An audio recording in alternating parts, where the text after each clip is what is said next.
সম্মানিত ভিউয়ার্স, আসসালামু আলাইকুম। দেশ ও দেশের বাইরে থেকে যে যেখান থেকে আমার ভিডিওটি দেখছেন, আপনাদেরকে জানাই আন্তরিক শুভেচ্ছা অভিনন্দন। সো ভিউয়ার্স, বরাবর মতো আজকে আপনাদের মাঝে নতুন একটি ভিডিও নিয়ে হাজির হলাম। আজকের ভিডিওতে আলোচনা করব এই অরিজিনাল হাইব্রিড মাগুর মাছগুলো আপনারা পুকুরে ঘনত্বেও কীভাবে চাষ করবেন এবং একক কীভাবে চাষ করবেন তা নিয়ে কিছু গুরুত্বপূর্ণ আলোচনা করব। ভিডিওটি অবশ্যই লক্ষ্য করে শেষ পর্যন্ত দেখবেন।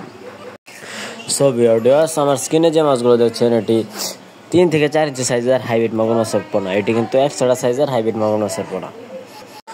সো ভিউয়ার্স, আপনারা যারা হাইব্রিড মাগুর মাছ চাষ করবেন ভাবছেন, অবশ্যই আপনারা অরিজিনাল চকলেট কালার হাইব্রিড মাগুর মাছ দেখে চাষ করবেন। এটা আমার সাজেস্ট রইল। কেননা আপনারা যদি অরিজিনাল হাইব্রিড মাগুর মাছগুলো চাষ করেন, তাহলে দেখা গেছে এই মাছগুলো আপনারা 3 থেকে 3.5 মাস চাষ করে একটা ওজন আনতে পারবেন 1 থেকে 1.5 কেজি। তাহলে ভিউয়ার্স, আপনারা কিন্তু 3 মাসে এই মাছগুলোকে বাজারজাত করে দিতে পারবেন খুবই সহজে এবং কি স্বল্প খরচেই। কেননা ভিউয়ার্স, এই হাইব্রিড মাগুর মাছগুলো রাক্ষসীয় জাতীয় হাইব্রিড মাগুর মাছের পোনা এবং এটি যে কোনো ময়লা আবর্জনা পুকুরে খুব সহজে টিকে থাকতে সক্ষম। সো ভিউয়ার্স, যাদের আপনারা অরিজিনাল হাইব্রিড মাগুর মাছ প্রয়োজন, তারা আমাদের স্ক্রিনে দেওয়া নাম্বারে যোগাযোগ করে আমাদের কাছ থেকে অরিজিনাল হাইব্রিড মাগুর মাছ খুব স্বল্প মূল্যে মাছগুলো ক্রয় করতে পারবেন। সো ভিউয়ার্স, চলুন জানা যাক কীভাবে আপনারা এই মাছগুলোকে ঘনত্বেও চাষ করতে পারবেন।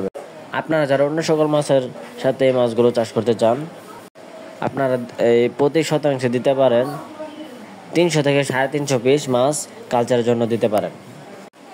আর যারা আপনারা এই মাছগুলোকে একক চাষ করতে পারেন, আপনারা প্রতি শতাংশে 400 থেকে 450 পিস মাছ কালচারের জন্য দিতে পারবেন।